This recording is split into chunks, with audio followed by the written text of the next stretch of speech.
Politique 2012 avec Christophe Jacubizine. Faut-il déclencher l'alerte enlèvement? Eva Joly a disparu. Elle a annulé au dernier moment sa participation à l'émission de France 2 hier soir. Elle n'ira pas demain au Conseil fédéral d'Europe Écologie Les Verts. Que se passe-t-il? Elle doute. En tout cas, pour l'instant, c'est ce qu'on appellerait un grand coup de blues. C'est le député de Gironde, Noël Mamère, proche d'Eva Joly, qui a vendu la mèche hier.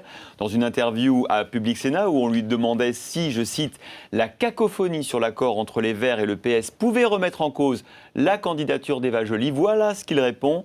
Eva Joly s'interroge. Elle est dans une position extrêmement difficile à assumer aujourd'hui. Si elle s'impose un délai de réflexion, c'est pour ne pas gêner Cécile Duflot et les négociateurs qui sont eux-mêmes dans une position très difficile. Le député Yves Cochet nous confirme cette pause médiatique. Elle ne veut pas se mêler des interprétations actuelles du programme et de l'accord entre les Verts et le Parti Socialiste. Donc elle dit « je préfère faire une pause médiatique », mais elle est toujours aussi vaillante que d'habitude.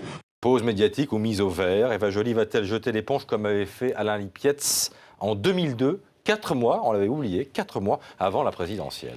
La vérité, Christophe, c'est que oui, elle réfléchit à sa candidature. Elle est contrariée par l'accord entre les socialistes et Europe Écologie Les Verts, un accord dont elle ne voulait pas, car elle pense que c'est son score à la présidentielle qui doit définir l'équilibre politique entre les socialistes et les Verts, le nombre de circonscriptions, le nombre de députés que le PS concède. Mais vous avez vu, Europe Écologie Les Verts de Cécile Duflot préfère un « tiens vaut mieux que 2, tu l'auras ».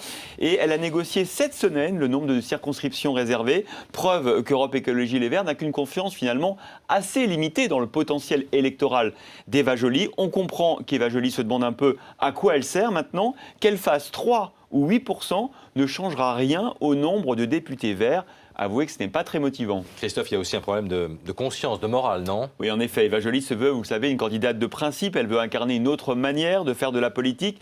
Or, écoutez ce qu'elle disait il y a, pas un mois, pas un an, il y a une semaine, sur un accord avec les socialistes. J'ai le plaisir de vous dire que je ne bougerai pas, qu'il n'y aurait pas d'accord entre le Parti socialiste et nous, s'il n'y a pas un accord sur une sortie du nucléaire dans un temps prévisible et l'arrêt de Flamanville.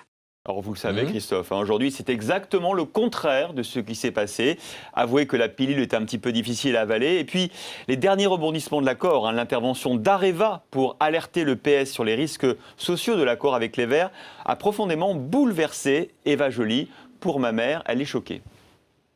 Je comprends tout à fait qu'elle ait été troublée par l'épisode que nous venons de traverser, mais elle doit être plus que jamais, elle est à sa place, et plus que jamais, c'est la bonne candidate pour les écologistes. Autre problème de conscience pour Eva Joly, le cas de Cécile Duflot qui, vous savez, a profité de l'accord électoral avec le PS pour imposer sa candidature à Paris. Une candidature aux législatives, sans doute le prélude à une candidature à la mairie en 2014. Bref, Eva Joly a un peu l'impression que sa copine Cécile Duflot joue sa carte personnelle. Eva Joly n'est-elle qu'une marionnette dans les mains de la vraie patronne d'Europe Écologie Les Verts?